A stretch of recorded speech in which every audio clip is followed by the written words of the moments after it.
All right, here's one of those rusty, trusty Chatcasts. Kyle, we're launching off of what we talked about before. We're being inspired by Plato. Not the totality of his works, but this specific part. Because, and to elaborate on that, since we recently just talked about it, the part that inspires me a lot about it is that I see shadows of it. I see impressions of it everywhere, right? There's things in it that he talks about, that ideal person type, that I find in Bushido, Soul of Japan. There's things that I see in it in the story of Christ and his teachings. There's things that I see in it from, just about any teaching that has to do with some kind of moral standard of any kind, frankly, modern or old. You have this ideal citizen. You have the ideal leader type. You have this, and the Plato one, the way he lays it out, especially since we're kind of rational thinkers, I think really helped us catch stride in this thinking and tying all of these different ideas together. Because I've mentioned to you before that when I read Bushido, Soul of Japan, I was just like, this is amazing. I see so many parallels with so many different cultures here that produced amazing men and women, and they had these ideas that, this is what that person looks like. And thankfully we have gone from that, because there's a lot of things that I know you've accurately pointed this out before, where it's women weren't necessarily viewed in a good light, and different things like that. Yeah, that's not the stuff we're trying to promote. We feel like what should have been the case was that and in the samurai culture, to a decent degree, the women were viewed like lockstep with the samurai.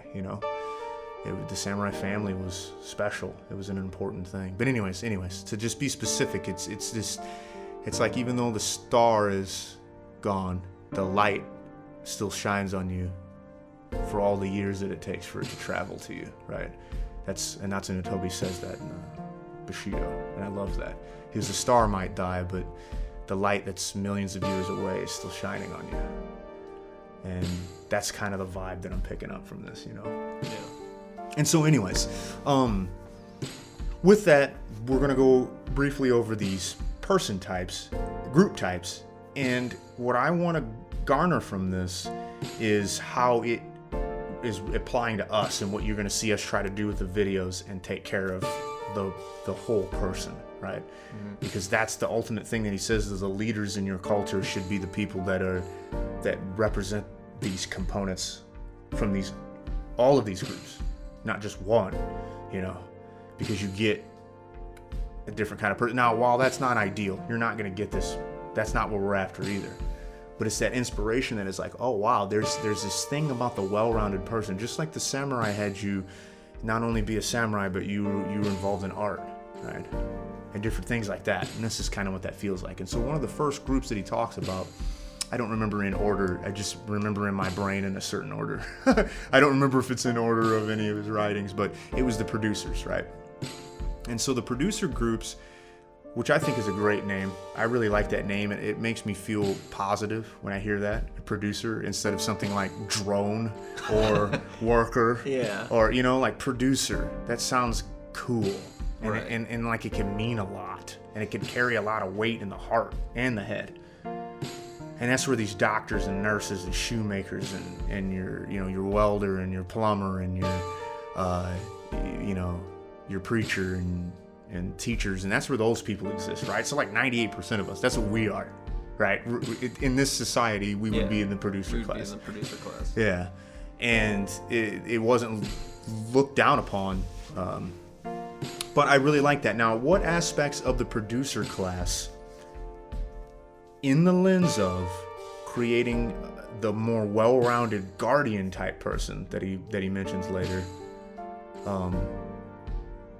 what is that? What is that? What from the producer group do we find that? I don't like the word class because they're not really referred to as a class, so I'm going to quit using that.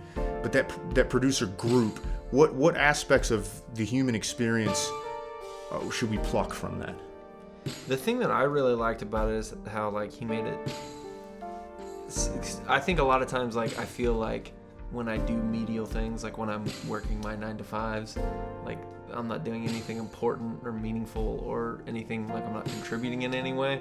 But he kind of laid it out in a way that made it seem like, rather than those people feeling like what they do is not important, realizing that what they're doing is contributing to the community in an important and specific way. Mm-hmm. And I feel like that kind of like mentality is something that I appreciated from that. And so that's the aspect you want to pull from that as the producer, is that you, while you seem like another gear in the machine, really you need to, when you look at these groups, you have to see that, well, you're a very important component. Right. So there's value to working with your hands and doing things like that. You know what I mean? Yeah, and like you said, your local community. Right. Yeah, because you affect positively most of the time the small group of people that you know. And the same thing goes for me. And then there's some joy from that, and it's important, and it's an important part of the functioning society. Mm-hmm. It's technically, I like that. Now, what I get from it, from myself, I'm getting even more personal here. I'm getting more me time on this one. What I get from it is that the aspect that you need to have is that you need to remain humble and realize that in certain occasions you have to remind yourself that even if you get pushed into a position that's different, okay, that what you need to learn from that, from the perspective of ultimately becoming the guardian the type, right, is that you have to not look down upon the people that are doing the everyday tasks, and that they are incredibly essential, and that there's more of them than there are you. And you should be humbled. Not only should you feel blessed if you get called to a higher calling, but you should be humble because this is your fellow country person, and you know what it takes. You've been there. That's an important component of that too, is to remember that you've been a producer. You've worked. You've helped the community. You've used your powers for good and have received your pay in return, and you help something function. Yeah. And there's a lot of pride to that. Even as mundane as it may seem, there's still a lot of pride in that. And then also to remember to be kind and remain humble to these people that are there faithfully every day driving a bus, faithfully every day picking up trash, faithfully every day healing our wounds, and a counselor talking to our child, and like there's a lot of honor and glory in that. It's just that it's not the thing that gets televised, right? What's funny too is that we're talking about this, is I feel like with everything that we've experienced in the last year or so, you kind of see that played out, is with everything shutting down and a lot of places not being what they were, full capacity and stuff. You start seeing like things that you necessarily took for granted. You see the value that they have on society, you know? Absolutely. Like being able to go to a store past 11 o'clock and pick something up. It's like, man, I did not appreciate that person that worked there at those hours so that I could get off work and I could still go in and get something that I needed, you know? Yep. I think that's kind of interesting. It's because when you say like higher calling and stuff like that, I feel like, you know, even I've been guilty of this too. It's like you think in your head, it's not, the stuff I'm doing is low level, it's not important, and that a higher calling means that somebody's better than me or something in some way. But what you're just seeing is that since there's more people in a working class, whenever they fail in their individual duties, there are people affected by it, but it's small. Now, if a lot of them start failing, then the effect is a lot bigger. And then the people that are above that class I'm saying, but you know, group, yeah. Or just instead of above, let's just say outside of that group. Right. You know, because maybe they're all on the same plane, but you're outside of that group. Yeah. Is that the people that are outside of that group are kind of delivering some sort of like support for that group, in the sense that if they fail their task, then there's a lot more consequence of it. Yes. And so it's just more responsibility, not so much I don't know. It's too much has been given, much is required. Yeah, there's a great responsibility, and that's why we get so upset at our leaders when they end up being scumbags. Because it's like you have more responsibility, mm-hmm. and your success or failure monumental. Yeah, and to be cavalier about your duties in Yes. a way that makes your failure affect that many people, it just makes people angry. Yeah, because it's like, man, if I said some of the stuff that I've heard a politician say on TV, Yeah. I would lose my job. Yeah. And this knucklehead keeps his job. Yeah. And you're like, come on. Anyways. But yes, there's a lot of value in the producer class.